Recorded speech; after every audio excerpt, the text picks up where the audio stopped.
Assalamualaikum warahmatullahi wabarakatuh. Baik, saya hari ini akan mempresentasikan jurnal di PowerPoint ya. Saya akan buka. Nah, ini adalah jurnal saya. Judulnya Peran Komunikasi Bisnis Terhadap Perdagangan Bebas. Kita play. Ada 11 slide ya. Nah, untuk reviewer dan penyusunnya adalah saya. Dan yang mempublikasi adalah Kompasiana, tahun terbitnya 2018. Dan ini adalah ringkasan isi jurnalnya ya. Baik, akan saya jabarkan. Jadi komunikasi bisnis adalah proses berbagi informasi antara orang di dalam dan di luar bisnis. Komunikasi bisnis yang efektif adalah cara karyawan dan manajemen berinteraksi untuk mencapai tujuan bisnis. Tujuannya adalah untuk meningkatkan praktik bisnis dan mengurangi kesalahan. Semua aktivitas yang terorganisir dalam suatu perusahaan bergantung pada proses komunikasi bisnis. Sementara menurut Purwanto di tahun 2003 mendefinisikan bahwa komunikasi bisnis sebagai kegiatan yang meliputi pengiriman dan penerimaan pesan-pesan antar dua orang, kelompok kecil, atau dalam satu lingkungan, atau lebih dengan tujuan untuk mempengaruhi perilaku di dalam suatu organisasi. Contohnya dari pentingnya komunikasi bisnis adalah perdagangan bebas. Perdagangan bebas yaitu sistem di mana orang luar masuk ke dalam negeri untuk saling bertukar informasi, barang, jasa, ataupun lainnya. Untuk menghubungkan semua itu dibutuhkan komunikasi yang bisa menjelaskan atau bahasa yang digunakan bisa mengerti satu sama lain, dengan tujuan mendorong negara-negara lain untuk bertukar barang dan warga negara. Dalam perdagangan bebas perlu mengerti bahasa yang akan digunakan agar bisa mengerti satu sama lain. Jadi maksudnya adalah dengan tujuan mendorong negara-negara lain untuk bertukar barang dan warga negara ya. Untuk warga negara itu contohnya adalah tenaga kerja ya. Jadi misalnya nih Cina ya. Cina kekurangan buruh nih, sedangkan di Indonesia banyak yang nganggur orang-orangnya.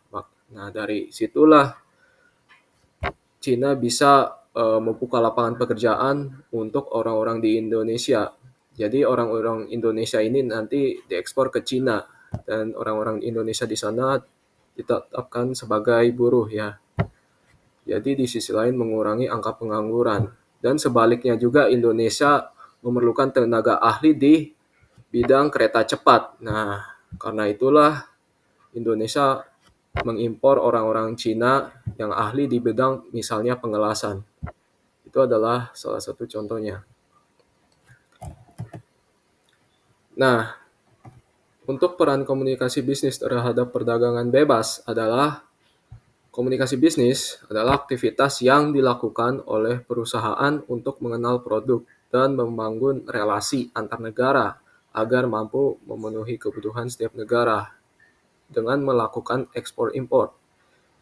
Ini dirancang dengan baik secara lisan atau dengan media agar lebih mudah dalam mencapai tujuan komunikasi.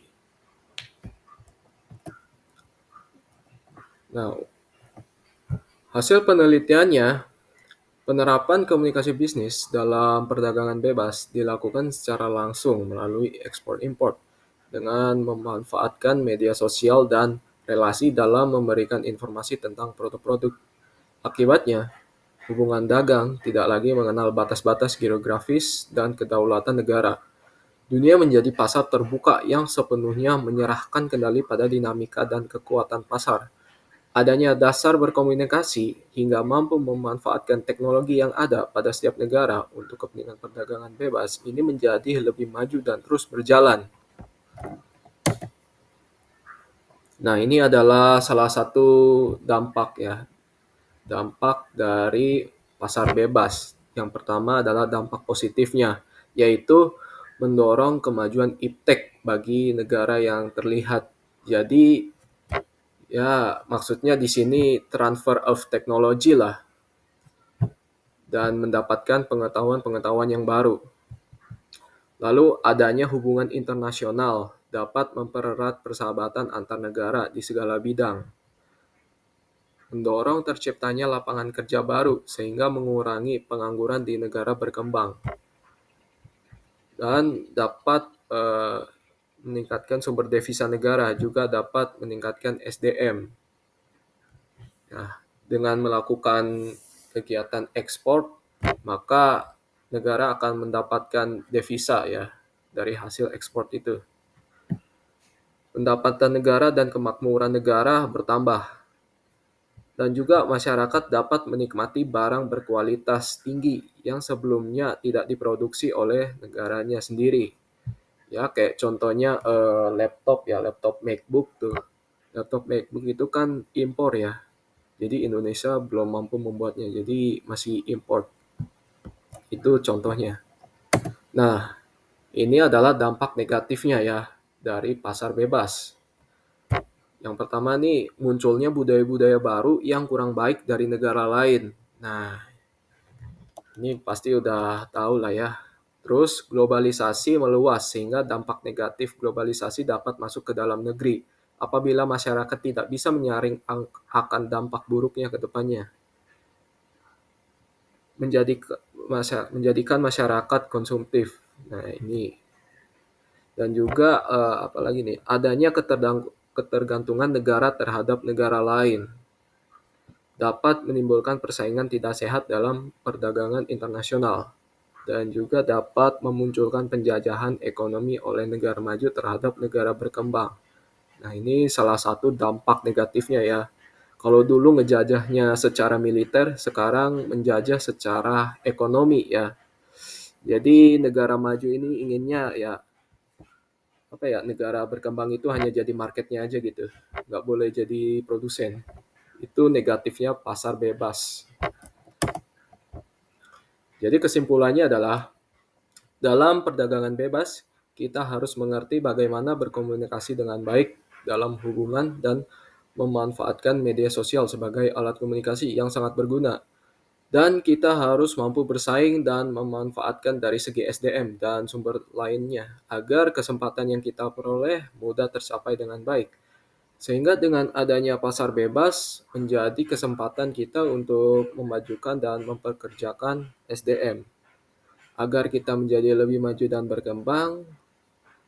Dan bahasa internasional sangatlah penting bagi pasar bebas agar kita mudah membangun relasi antar negara. Oke, baik itu aja dari saya. Sekian, terima kasih.